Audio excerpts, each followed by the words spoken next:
కరకట్ట road మొత్తం అయిపోయింది. ఇక కనీసం కాలిబాట కూడా కనుమరుగైపోయింది.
చూడదగ్గ విషయం ఏంటంటే ఇక్కడ మనం అనుకున్న దానికన్నా ఎక్కువ కొట్టుకుపోవడం మనం గమనించలేకపోతున్నాం.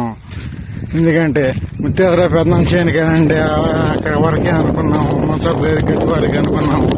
కానీ దరిదాపుగా ఇది నాంచేరి మెషిన్ వరకు కూడా ఒడ్డు మొత్తం ఇరిగి వెళ్ళిపోతుంది. స్తంభాలన్నీ పడిపోయినాయి. వీటిలో